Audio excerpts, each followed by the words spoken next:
पैगंबर, पैगंबर, हम तो उसके सामने कुछ है ही नहीं।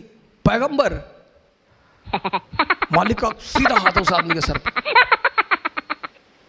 एक दिन उस महिला ने कूड़ा नहीं फेंका, वो मकान के अंदर गए, पता किया कि मोहतरमा कहाँ है, पता चला बीमार है।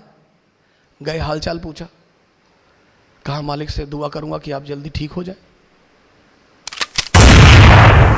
ये है ये।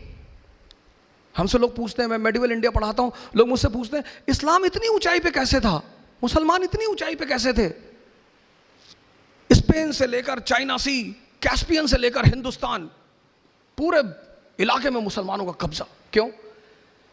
क्योंकि वो अपने उस वक्त पैगंबर को समझते थे कि जीतने के सिद्धांत क्या है। जीतना तलवार से नहीं, तलवार से तो लूटा जाता है। चोर किस चीज का इस्तेमाल करता है? तलवार का।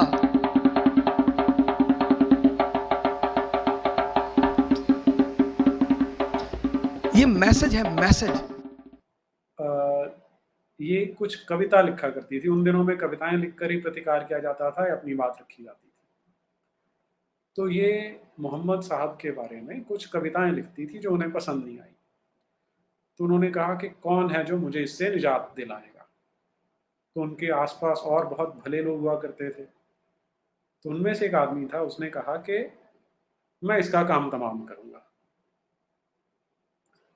तो उस महिला के बच्चे थे, रात को सो रही थी अपने घर में। एक दूध पीता बच्चा था जो उनकी छाती से लगा हुआ था।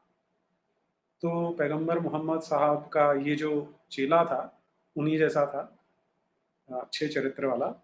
तो वहाँ गया, उसने उस बच्चे को हटाया। देखिए कितनी रहमत है उसके दिल में।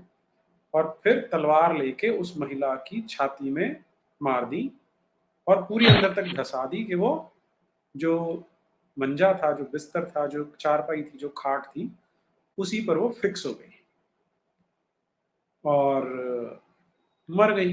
तो अगले दिन सुबह वो वहाँ से निकल के आया और हज़रत पैगंबर मोहम्मद साहब से वो मस्जिद में आके मिला।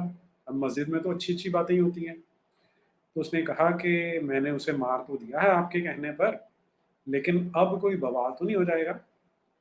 तो दया की प्रतिमूर्ति पैगंबर मोहम्मद साहब ने कहा, मर गए लोगों ने तो क्या बोलना है कि दो जंगली बकरियां भी आपस में सर नहीं टकराएंगी, तो चिंता मत करो। तो इस तरह से हमारे पैगंबर मोहम्मद साहब महिलाओं का सम्मान करते थे और इतनी दया होती थी उनके मन में। और ये इसलिए हमें समझना चाहिए कि जो पैगंबर मोहम्मद साहब है उनकी कितनी ग्रेटनेस थी।